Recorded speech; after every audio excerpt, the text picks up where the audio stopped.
मुझे ना जेमिनी लगने वाले लोग बहुत अच्छे लगते हैं। They are very fun to be with. आप इनके साथ कुछ भी बात कर सकते हो, कैसे भी बात कर सकते हो। एक बार अगर आप इनसे कनेक्ट हो गए तो वो जिंदगी भर हमेशा आपके साथ ही रहते हैं।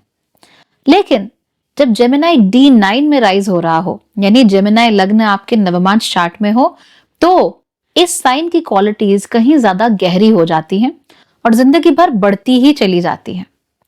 D9 यानी नवमांश चार्ट डिविजनल चार्ट में से सबसे पहला और सबसे इंपॉर्टेंट होता है। ये चार्ट हमें बताता है हमारी हिडन टेंडेंसीज के बारे में, जो समय के साथ साथ बढ़ती ही चली जाएंगी, गहरी होती ही चली जाएंगी।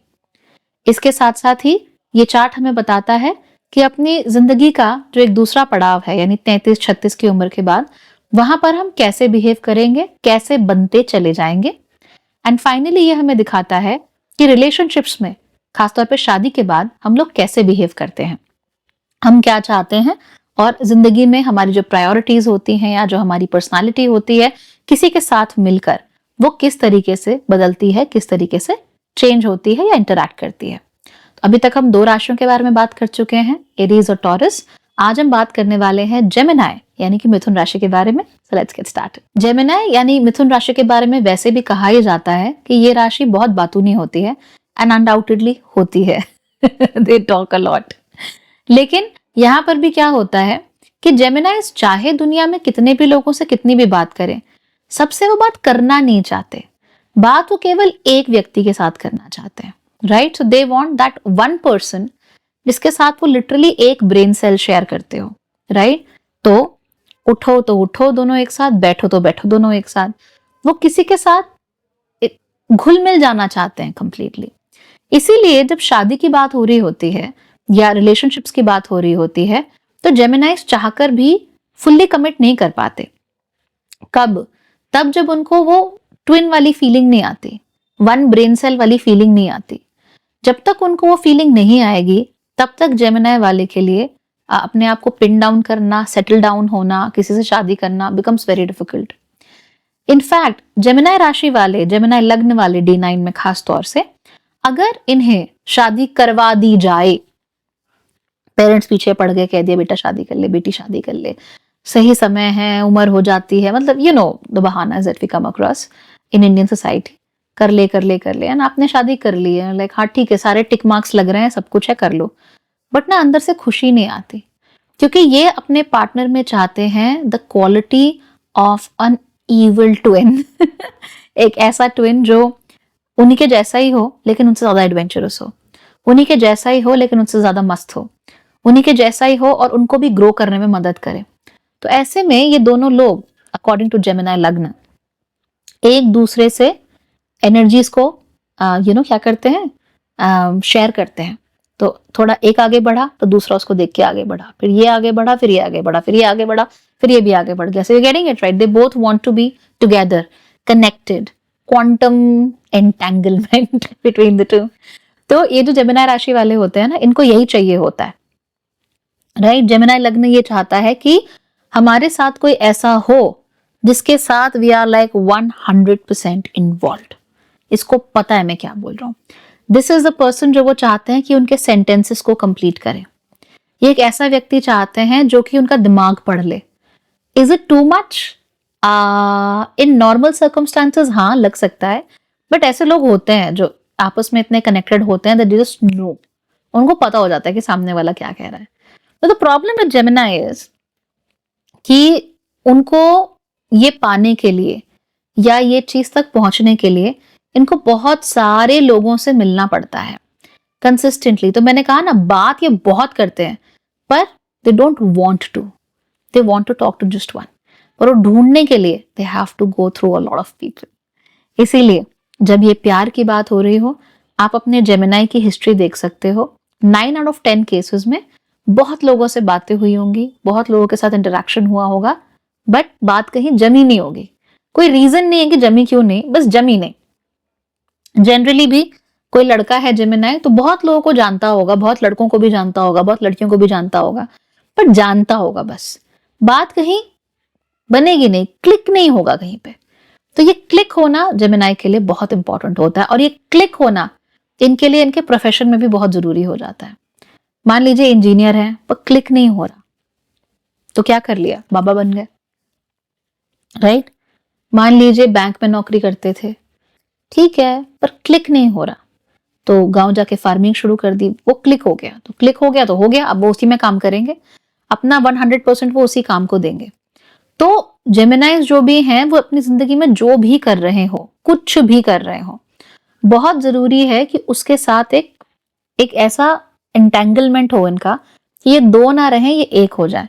तो जब वो व्यक्ति बैंक में नौकरी कर रहा है, उसको अपने बैंक के साथ, बैंक के प्रोसेस के साथ कोई लगाव नहीं है, राइट है, ठीक है, वर्किंग, नौकरी कर रहा हूं, पैसे आ रहे हैं। लेकिन जब भी व्यक्ति गांव में जाके खेती करता है, हल चलाता है, पौधे लगाता है, तो उसको उस खेत के साथ, उस पौधों के साथ एक कनेक्शन सा महसूस होता है। उसको लगता है कि राइट, ये मेरा पौधा है, राइट, ये मेरी भिंडी है, ये मेरा सेब है, मैंने इसको बढ़ते हुए देखा है, ग्रो करते हुए देखा है, it's a fruit of my labour. So एक इमोशनल कनेक्शन है। अब ऐसा नहीं कि सारे लोग बैंक छोड़ देंगे, नहीं, कुछ लोगों को वो भी अच्छा लगता है, they love it, they love how money is flowing here and there, they enjoy that. But मुद्दा क्या है कि एक कनेक्शन फील होना चाहिए। अपने आप को वो उस खेत से अलग नहीं मान सकते, वो एक ही मानते हैं अपने आप को। सिमिलरली शादी के केसेस में भी वो अपने आप को अपने पार्टनर से अलग नहीं मानते। Of course they are individuals, but वो समझते हैं कि हम दोनों कनेक्टेड है, हमारे बीच में एक ब्रिज है। अब वो ब्रिज नहीं ब्रेक होना चाहिए। तो जेमिनाइज चाहे लंबे लंबे रिलेशनशिप्स में ही क्यों ना रहे, चाहे सालों तक शादी में ही क्यों ना रहे, अगर उनको ये कनेक्शन फील नहीं होता तो वो ब्रिज ना, वो बैरियर कभी नहीं खुलता, वो ब्रिज कभी बनता ही नहीं है। और जब ब्रिज नहीं बनता, they don't feel happy, they don't like it. वो सोचते रह जाते हैं कि मेरी कमर में दर्द क्यों हो रहा है, मेरे सर में दर्द क्यों हो रहा है, मैं इतना परेशान क्यों हूं, ये मुझे चैन क्यों नहीं आ रहा है, मैं इतनी तंग क्यों हूं। बट वो कभी फिगर आउट नहीं कर पाते that this is because they are not able to couple with anything in life. और बहुत सारे जेमिनाइज तो डिस्ट्रैक्टेड बहुत होते हैं because of course they come in touch with a lot of people. तो इनकी एनर्जीज ना चारों तरफ फैल जाती हैं, डिस्पर्स हो जाती हैं, कॉन्सेंट्रेट नहीं हो पाती जो कि वो करना चाहते हैं। तो जेमिनाई अगर आप हो, खास तौर पे D9 वाले अगर जेमिनाई हो, अगर आप जेमिनाई लग्न हैं, यू मेक श्योर कि आप जो भी कर रहे हो उसके साथ आपका एक डीप कनेक्शन हो। प्रोफेशन अगर आपका है, you should be deeply attached to your profession, है ना। You should be one, you are your profession is you. जब तक आपको ये फील नहीं होता तब तक आपको मजा नहीं आएगा। आपके स्पाउस हैं, गर्लफ्रेंड बॉयफ्रेंड हैं, अगर आपको उनके साथ महसूस नहीं होता दैट हमारे बीच में एक ब्रिज है, एक कनेक्शन है, कि हम रास्ते पे कहीं चल रहे थे और अचानक से हमें एक बच्ची दिखी प्यारी सी और हम दोनों के मुंह से एक साथ वाओ सो क्यूट ये नहीं निकला, we want that, right, you want that. तो you have to be a bit more careful, because अगर वो नहीं निकलेगा, आपका पार्टनर आपका एडवर्सरी हो जाएगा, हर बात पे उल्टा ही बोलेगा, हर बात पे उल्टा ही करेगा, या आप लेफ्ट जाओगे और वो हमेशा राइट ही होगा, तो वहां पे ना आपका दिमाग जो है वो अच्छा नहीं फील करता, it feels very bad, it feels very disconnected, disoriented completely. तो प्यार में या शादी में भी आप अपनी आइडेंटिटी को कंप्लीटली दूसरे व्यक्ति की आइडेंटिटी के साथ मर्ज कर देना चाहते हो, वेल्ड कर देना चाहते हो, जोड़ देना चाहते हो, that you are me and I am you. जो भी चीज आप खरीदते हो, जैसे कपड़े आप खरीद रहे हो, परफ्यूम्स खरीद रहे हो, गाड़ी खरीद रहे हो, आप ये मत देखो कि बाजार में चल क्या रहा है, आप ये देखो कि आपको क्या अच्छा लगता है, कौन सी चीज को देख के आपको लगता है कि ये मेरे लिए बनी है, this is me, this is me, you go for that. आजकल मार्केट में बहुत एसयूवीज चल रही हैं, I love sedans, I just love sedans, they are just I just love sedans anyway. तो मैं एग्जांपल दे रही हूँ। तो जो चल रही है एसयूवी तो चल रही है, आपको क्या पसंद है, आपको सेडान पसंद है, कूल, कौन सी पसंद है। जैसे कि there was this car called SX4, it was a good car, Honda City good car। आपको Honda City पसंद है ना, आप जाओ आप Honda City लो। आपको let's say थार पसंद है या कुछ भी जो आपको पसंद है, आपको लगता है कि यार इस कार में ना मेरी पर्सनालिटी झलक के आती है, आप वो वाली लो। कपड़े आप पहन रहे हो, जैसे मान लो आपको स्कर्ट्स ज्यादा पसंद है, स्कर्ट्स को देख के आपको बस कुछ गुदगुदी सी होती है दिल में, मजा सा आता है, instead of pants go and by your skirts. आपको परफ्यूम्स लेने हैं, आपको फ्लोरल नहीं अच्छे लगते, राइट? आपको फ्रूटी से परफ्यूम अच्छे लगते हैं, fine, go for fruity perfumes. तो आप क्या हो, आप पर क्या सूट कर रहा है, दैट्स इंपॉर्टेंट। क्योंकि जो भी चीज आप लोगे उसके साथ एक बहुत डीप कनेक्शन आप महसूस करते हो। यू फील लाइक या this is mine, this is मी। तो आपको चीज वही चाहिए जो आपको रिप्रेजेंट करती हो, आपकी पर्सनालिटी झलकाती हो, या कम से कम उस पर्सनालिटी के साथ एक टेंडम बना के रखती हो, अलाइन करके रहती हो। अगर वो नहीं होगा फिर आप परेशान हो जाओगे, आपको दुख हो जाएगा, और चाहे वो चीज फिर कितनी भी अच्छी क्यों ना हो ना, मन नहीं करेगा, मन लगेगा ही नहीं। आप खुद को ब्लेम करते रहोगे कि यार is something wrong with me, क्या मैं गलत हूं, मैं सब कुछ होने के बाद भी खुश क्यों नहीं हूं। खुश इसलिए नहीं हो बिकॉज आपके पास जो है वो आपके साथ अलाइन नहीं करता। जो चीज अलाइन करेगी, जिसको देख के आपकी आंखें चमक जाएंगी, बस वही है। आप क्योंकि लग्न में आपका जेमिनी राशि है, इसीलिए सबसे अच्छी चीज आपके अंदर जो है वो है सिचुएशन के लिए अडेप्ट कर लेना। So your adaptability is very high. ज्यादातर लोग जो जेमिनी लग्न के होते हैं, खासतौर पे D9 में, आपके जीवन में चीजें बदलती ही रहेंगी, things will constantly keep on changing.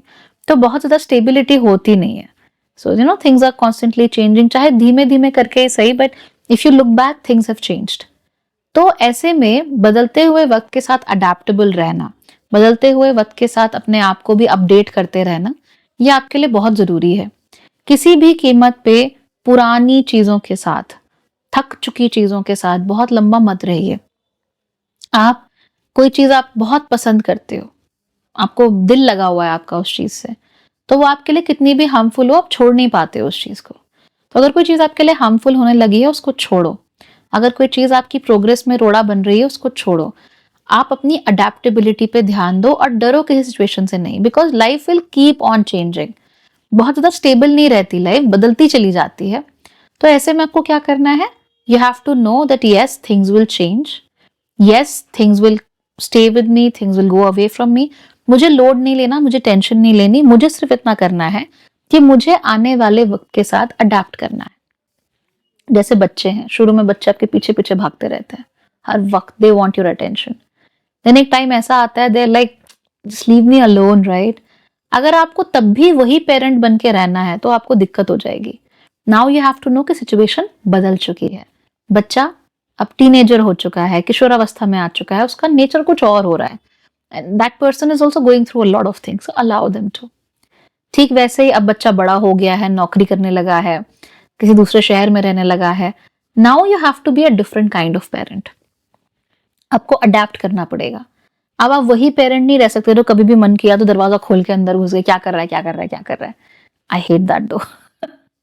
तो वो नहीं कर सकते, क्योंकि आपने अगर वही किया कि जब जी मैं आया फोन घुमा दिया, बेटा कहाँ है, बेटा कहाँ है, बेटा कहाँ है, तो it will just be weird. Now you have to be a little more adaptable. उसके बाद बच्चे की शादी हो गई, तो अब आपको मालूम है कि भाई वीकेंड्स जो है वो अपने परिवार के साथ बिताना चाहेगा, अपने बीवी बच्चों के साथ बिताना चाहेगा। Then you have to be even more adaptable. तब आप अगर चाहते हो कि बच्चा जो है वो दिवाली पे जिस नए शहर में रह रहा है वहां ना मनाए, हमारे साथ आके मनाए, तो आपको उसको 1-2 महीने पहले बोल देना चाहिए कि बेटा यहाँ आना है ना? और ताकि वो अपने वाइफ के साथ टाइम को कोऑर्डिनेट कर सके, ताकि वो अपने बच्चों के साथ टाइम को कोऑर्डिनेट कर सके और आपके पास आ सके। पर फिर आप ये नहीं कह सकते कि दिवाली आई और तू नहीं आया। You can't do that, right? Please don't do that, please please don't do that. तो ऐसे नहीं करते। तो अडेप्टेबिलिटी बहुत जरूरी है। अब क्योंकि अब आपके बच्चे बड़े हो गए हैं, तो आपकी जिंदगी अब बदल चुकी है। अब आपके पास वो पर्पस नहीं है कि पैसा कमाना है, बच्चों पे लगाना है। अब आपके पैसे का सच कोई पर्पस नहीं है, क्योंकि वो पर्पस तो खत्म हो गया। Find a new purpose. पैसा मुझे बचाना है और टूर लगा के आना है, 4 धाम लगा जाना है, यूरोप जाना है, what's the harm, do it, do it. तो वो अडेप्टेबिलिटी होनी चाहिए कि जिंदगी बदल रही है, समय बदल रहा है, मैं समय के साथ कैसे बदलूं, मैं लोगों को कैसे बदलूं, और मैं नई नई चीजें कैसे सीखूं। जितना आप ये करोगे ना, सीखते चले जाओगे, बढ़ते चले जाओगे आगे, अब देखना आपकी लाइफ एकदम सेट रहेगी, सॉर्टेड रहेगी, कोई समस्या आप लोगों को आएगी नहीं। ठीक है? Good, all right then, take care everybody. खुश रहना, ठीक है, और टेंशन मत लेना. Change is inevitable and it must happen at all times. Bye bye, take care.